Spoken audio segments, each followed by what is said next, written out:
Yeah, so that's SRH. Next on the team which I support, Kolkata Knight Riders. So I'm just going to list down a few points for me personally. So Rinku Singh has been a positive. Narayan has been a positive.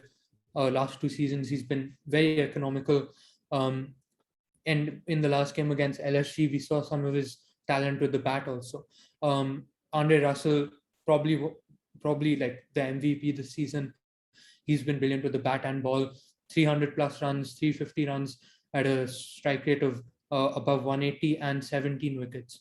I think his strike rate is the lowest strike rate with minimum 20 overs bowled in the IPL ever as a bowler. So that's brilliant. Nitesh Rana, while I am still critical of buying him at 8.5 crore, he's had an above average season and pretty good season, I would say. So he's been a plus, I would say. But otherwise, still a pretty shit team. As I said in my post auction thoughts, everything which I said has turned out to be real. They have no death bowlers. Um, the second season blues for Venki turned up, and that left us handicapped in batting more than we already were.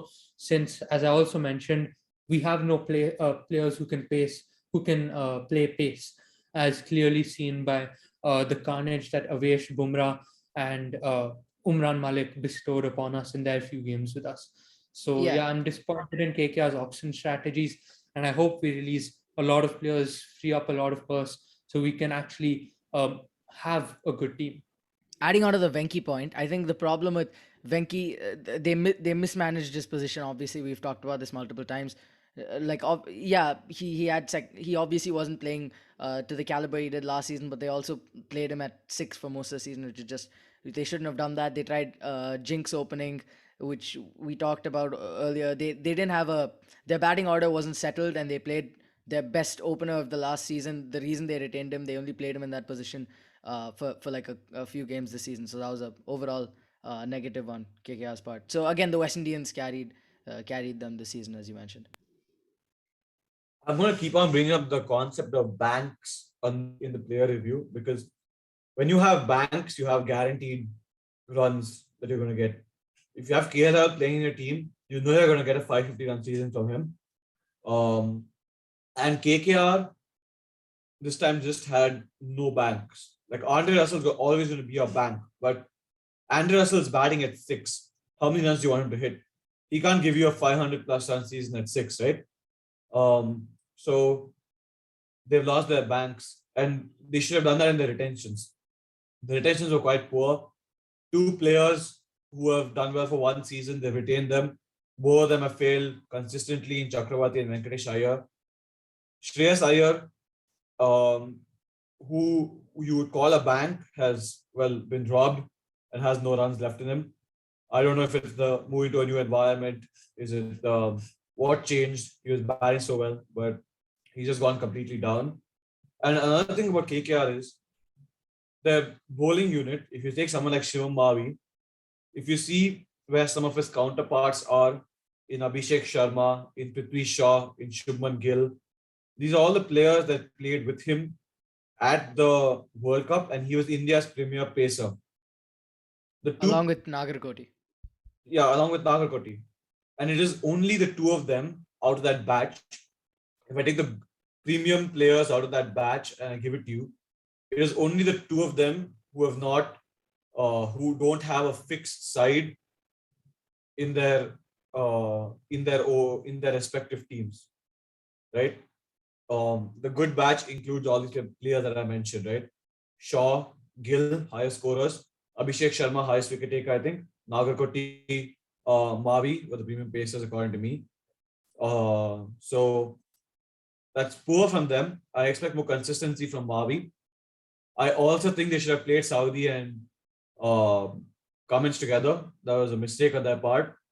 But you know the biggest defect of all in the entire side? It's the fact that they didn't have a keeper.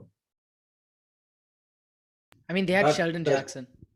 Yeah, but that's they not. played Sheldon Jackson out of position. He's an Exactly. opener. They played him at like seven and stuff, which is Yeah, yeah. They don't have a And keeper. If you're going to say you can take 10 people randomly from domestic sides, put them in your team, and say that they're keepers. But that's not the job of a keeper anymore. A keeper isn't meant to bat at 7, give you barely any runs, He and doesn't just like keep. they misplayed him, but he's definitely a fairly solid keeper if they would have played him right in it. They missed who? Like they misplayed Sheldon Jackson. They played him out of position, as Rayan said. That's not what I'm saying. I'm saying that a keeper in the olden days was defined as someone who bats at 7, doesn't give you too many runs, just keeps wickets for you.